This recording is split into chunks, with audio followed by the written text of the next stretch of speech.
Paganan niya, Mr. Maravillas, no comment siya. Talagang dapat si Inday. Kung ayaw pag mag-resign, si Baki na eh. Malamang mga kababayan, yung ang antungan ni Inday. Kasi siyempre may administrative sanction siya. Kung ayaw niyang makiisa, mga kababayan, sa programa ng ating, sa agenda ng ating Pangulong Bongbong Marcos. Tama po? At pati yung Davao, kung hindi sila susunod, malamang yung kinatatakutan po ni Harry Roque, yung sinasabi niyang isususpindi si Baste, baka matuluyan.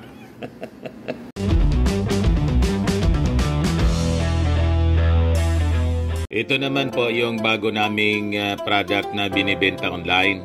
Eye Glow Serum, whitening po siya. Tingnan ninyo yung epekto sa aking anak na architect before and now. Yung mga inquiries po ninyo, dumiretso na lang kayo sa kanyang Facebook account, Riz Maravillas. Anya, Mr. Maravillas, narinig mo yung interview kay Inday tungkol sa bagong Pilipinas SIM at pledge? No comment din. Ano na sanayan niya, Mr. Maravillas? Laging no comment si Inday. Pero kay Kibs, kay Pacquiao, may comment. Ito po si Inday, oh. No comment. Sara, no comment on bagong Pilipinas pledge. Hiningan ng komento ng, mga reporters kung ano yung masasabi niya kasi ipinag-utos ng ating Pangulong Bongbong Marcos, ipinagmandato na lahat ng opisina, pati mga eskwelahan, siyempre siya yung DepEd Secretary, kailangan isama sa flag ceremony ang bagong Pilipinas SIM, pati yung panunumpa sa bagong Pilipinas. No comment si Inday. Kaya naman pala niya, Mr. Maravillas, pati doon sa kanyang pakikiisa sa Independence Day celebration sa Davao, hindi man po kinanta yung bagong Pilipinas. Yung bagong Pilipinas SIM, binantayan ko po kung kakantahin, pati yung pledge. Wala po. Oh, yan si Inday. Mga kababayan, doon siya sa Davao. Kaya pala hindi kasama ng ating Pangulong Bongbong Marcos. Sa bagay, hindi na po sumasama. Di ba? Akala ko, mga kababayan, kasama siya doon sa Rizal Park. Wala.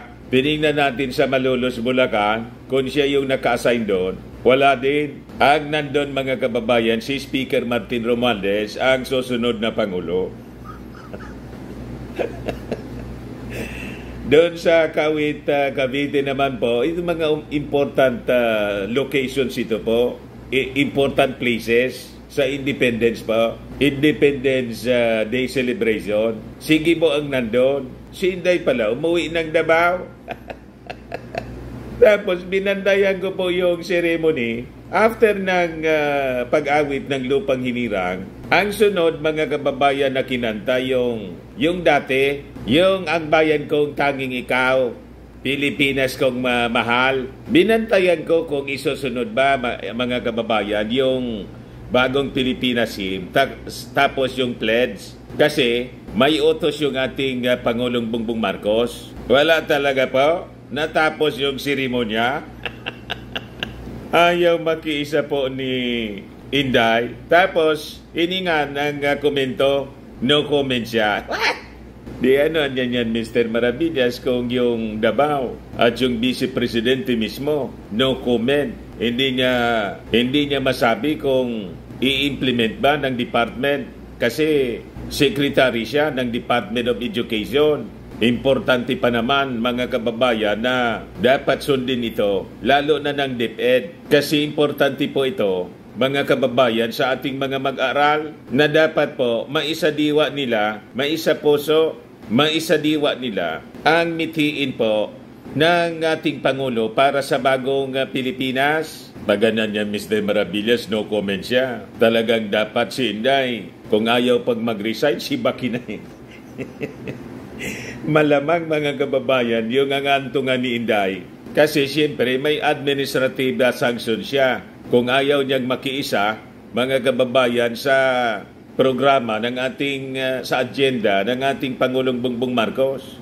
Tama po. At pati yung Davao, kung hindi sila susunod, malamang yung kinatatakutan po ni Harry Roque, yung sinasabi niyang isususpindi si Baste, baka matuluyan. Di ba? Kasi di ba dapat na lahat ng mga agencies ng ating gobyerno, mga departments, mga eskwelahan, colleges and universities, lalo na po sa elementary po, sa DepEd, kailangang susunod sila po. Pag hindi, may administrative sanction yan.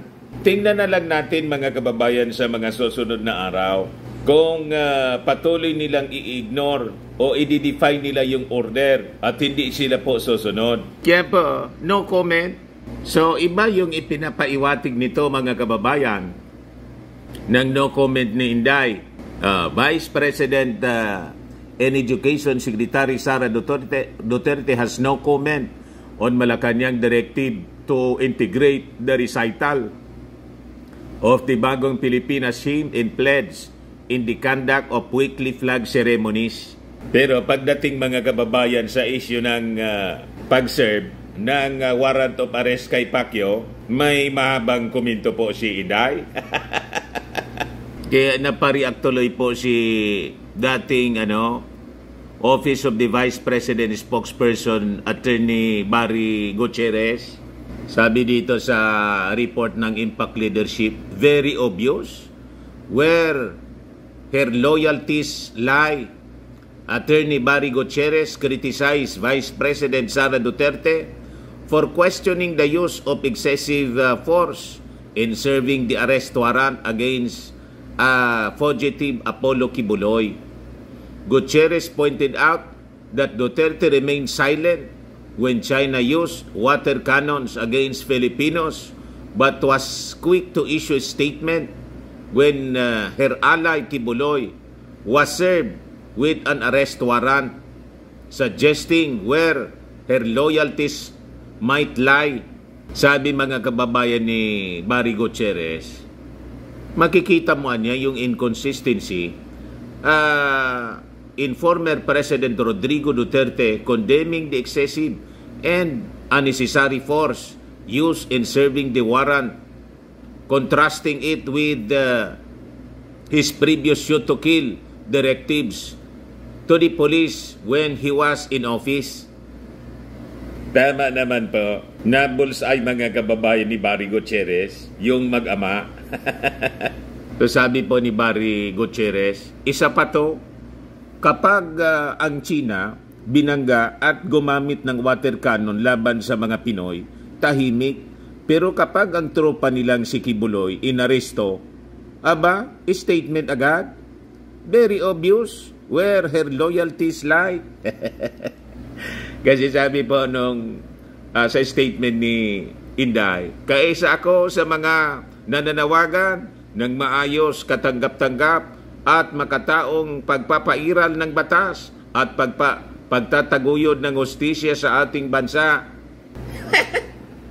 Kung gusto mo ng magkataong pagpapairal, pagtataguyod ng batas sa bansa, ang dapat ninyong gawing mag-ama, kausapin yung kaibigan ninyong si Pacquiao na sumuko ng matiwasay sa ating mga authorities. Yun ang dapat ang ginagawa ng isang responsible official. Vice Presidente ka pa naman at yung tatay mo, dating Pangulo, lumalabas, kinukonsinti ninyo. Di ba gano'n ang lumalabas? Pati nga si Bantag, kasi mga kaalyado ninyo, wala tayong narinig na may panawagan man lang sa inyo o encourage ninyo kausapin na harapin sa husgado yung mga kaso.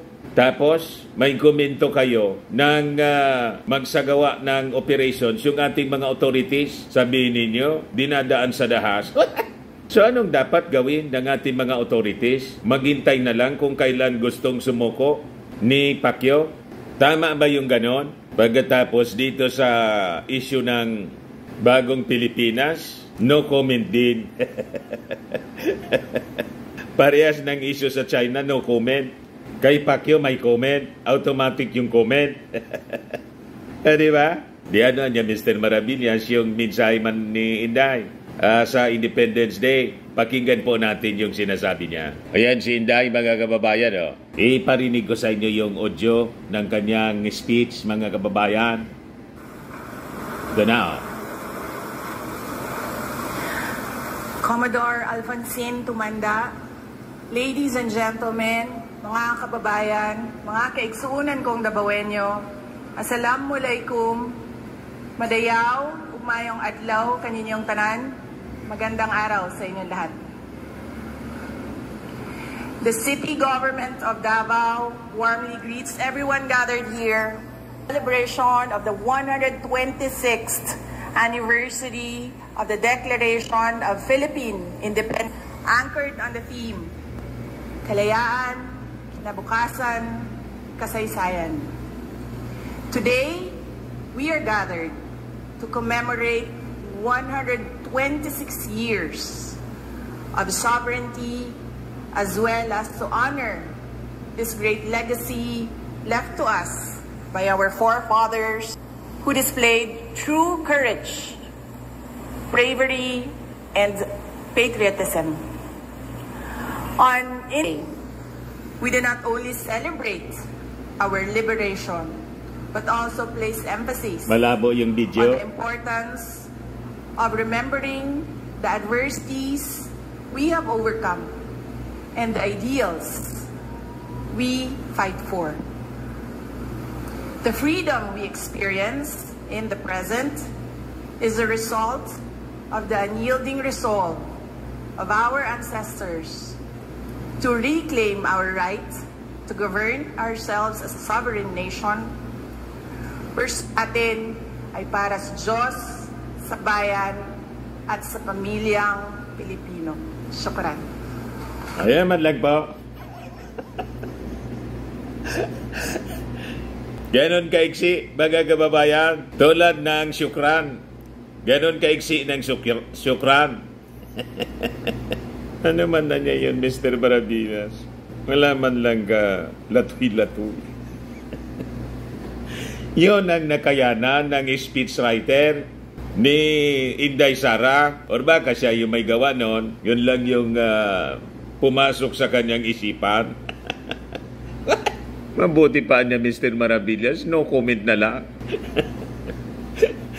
Para sa Independence Day, nag-message nga, wala mang kalatoy-latoy.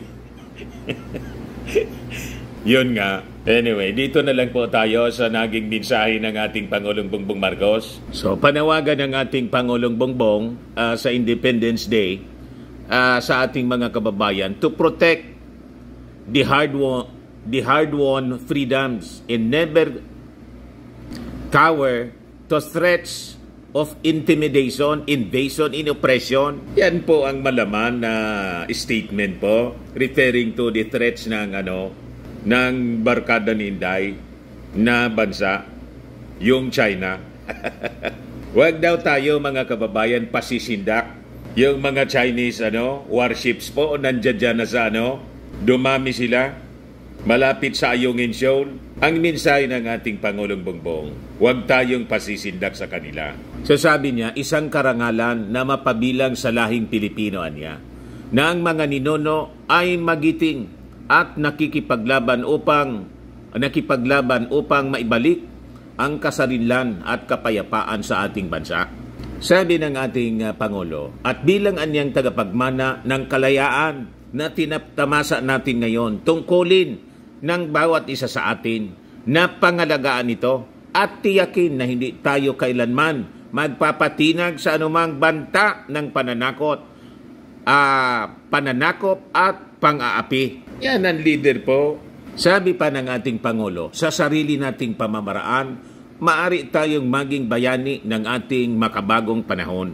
Gamitin natin ang ating dunong at sipag sa bawat gawain at ang pinakamahalaga, maging mapagpakumbaba, mapagmahal sa bayan at marangal tayo sa lahat ng oras habang binabaybay ang daan tungo sa kinabukasang puno ng pag-asa at oportunidad tungo sa bagong Pilipinas na matagal na nating pinapangarap. Yan ang mensahe po na puno ng inspirasyon, malaman Yung kay Inday po, walang kalatoy-latoy. Syukran. Yan lang ang matandaan mo sa mensahe niya po. Syukran. Si Speaker Martin Romualdez niya, Mr. Maravillas, ano naman yung sinabi? Buti pa si Martin po, pang-presidente yung kanyang mensahe. Ayan po, sabi ni Martin, tayo ay may tungkuling ipagpatuloy ang laban para sa kalayaan. Para lang tayo ay may tungkulin, mga kababayan, na ipagpatuloy ang nasimulan ng ating Pangulong Bongbong Marcos. Ang magpapatuloy niyan si Martin. O, di ba? Kung si Inday po, wala. Balik tayo kay Maudigs niya. Di ba? Baka madiritsuhan na tayo maging province ng China niya. Yan po sabi ni Martin. Sa araw na ito, hindi lamang natin ginugunita ang kanilang kabayanihan, kundi tinatanggap din natin ang hamon na kanilang iniwan. Ang kalayaan ay hindi lamang isang pribilehiyo, kundi isang responsibilidad.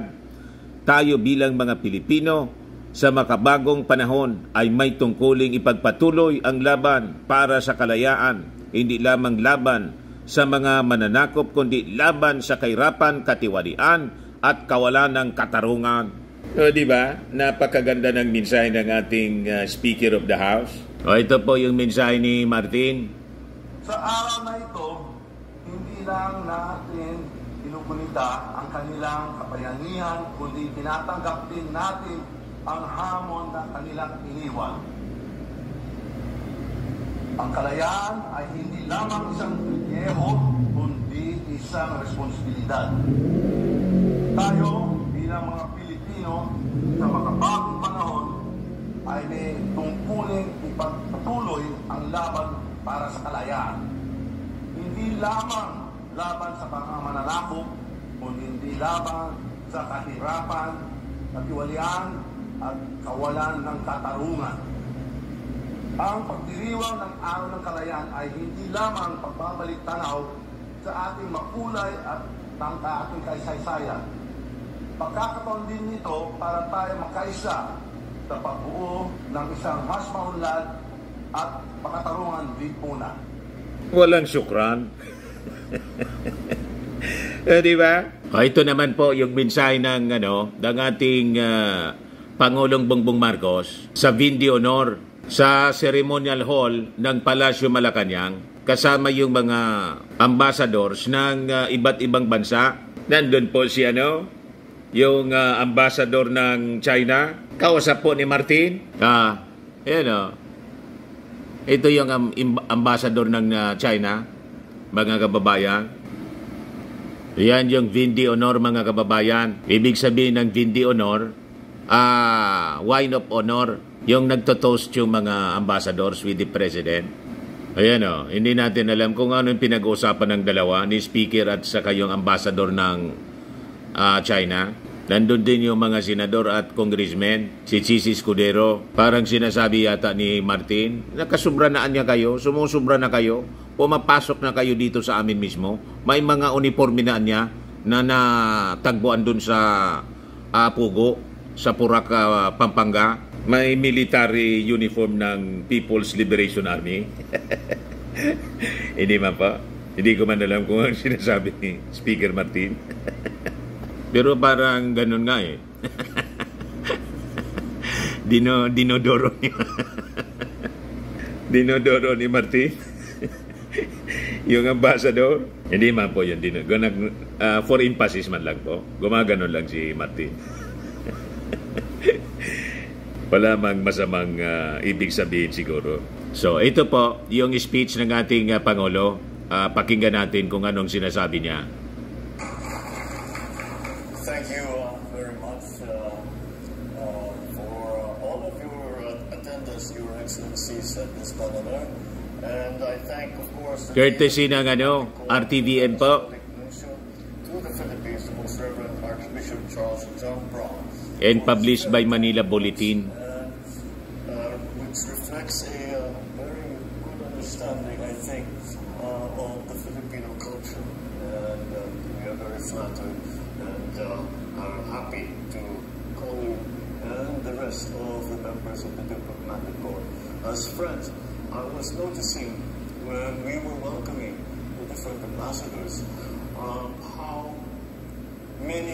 how much conversation we all had with each other.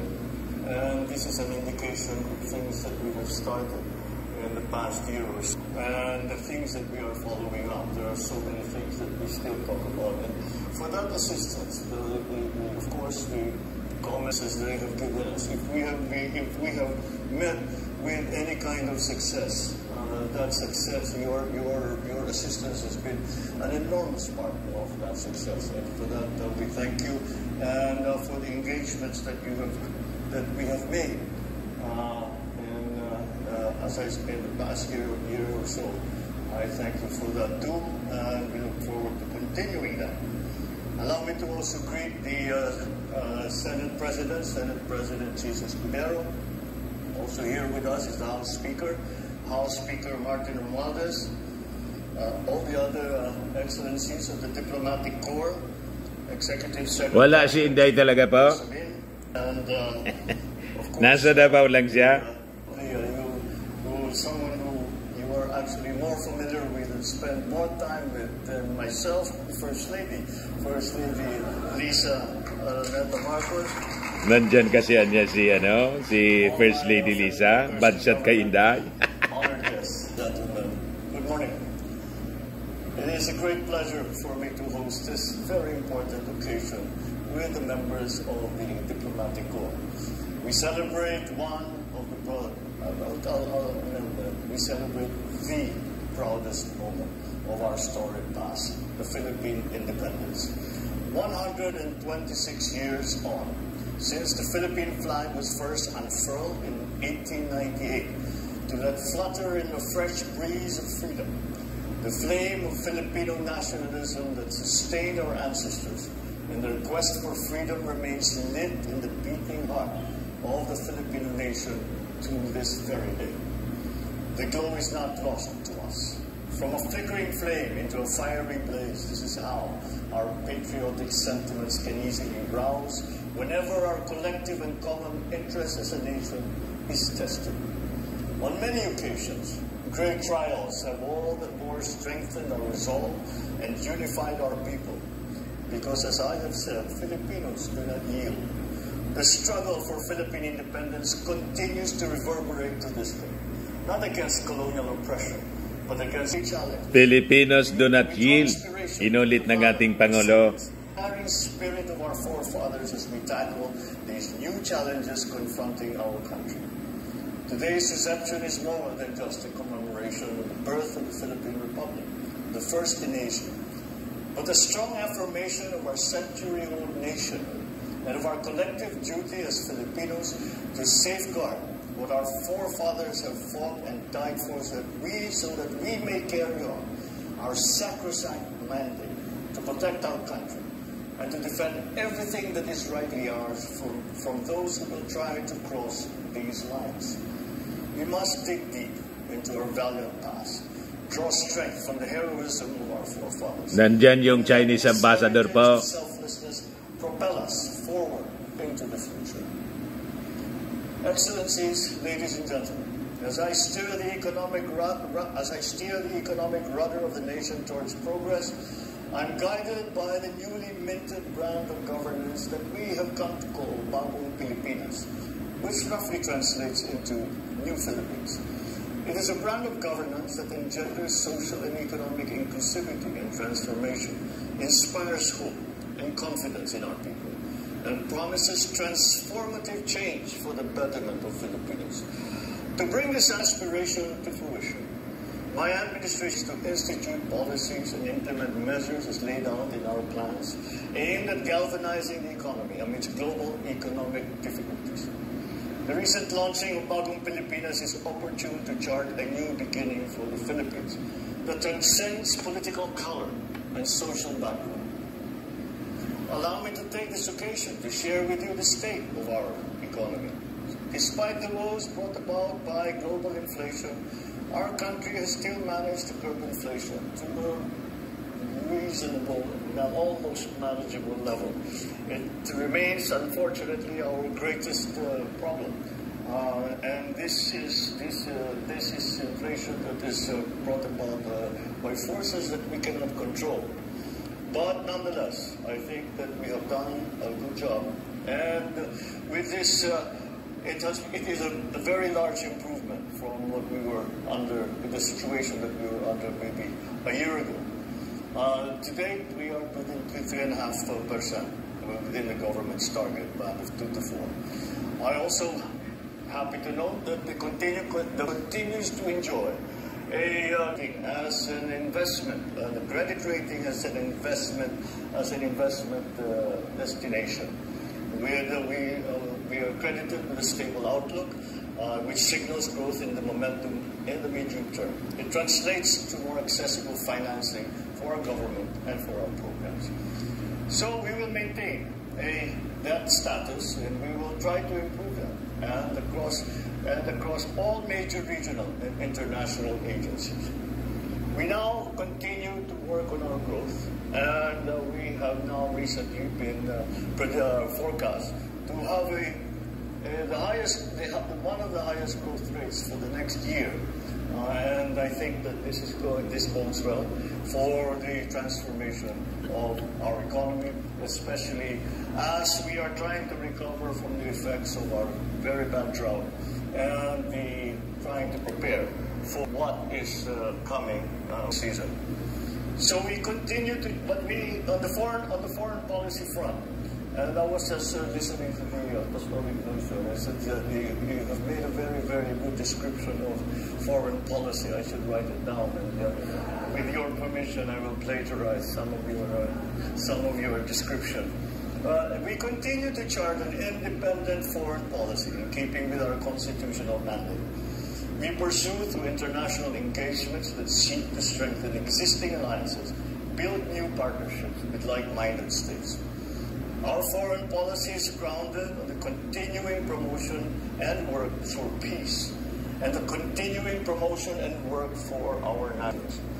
On the global stage, in positions in support of the rule of law and of the rules-based international order. Rule of law, UNCLOS, laid out in the UN Charter and multilateral conventions.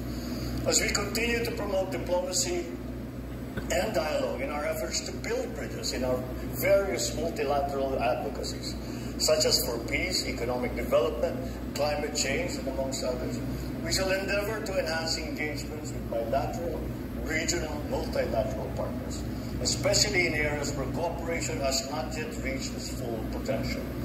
With Bagong Pilipinas, it is confidence that I say that we are engaging the world for our country and for our people. At this point, ladies and gentlemen, allow me to ask you to join me in a toast and raise a glass to stronger bilateral ties between our countries and deepening linkages between our peoples in the many years ahead. Here's to all of your good health, long life, and prosperity. Cheers. Yan. Toast. So yan po mga kababayan yung mensahe ng ating Pangulong Bongbong Marcos habang nandun yung ambassador ng China. Binigyan niya ng emphasis po ang rules-based order. That refers mga kababayan dito sa decision po ng UNCLOS na dapat sundin ng lahat. Ayos pa mga kababayan. Ayan man lang po. Ako po si Dante Maravillas. Bye-bye. God bless.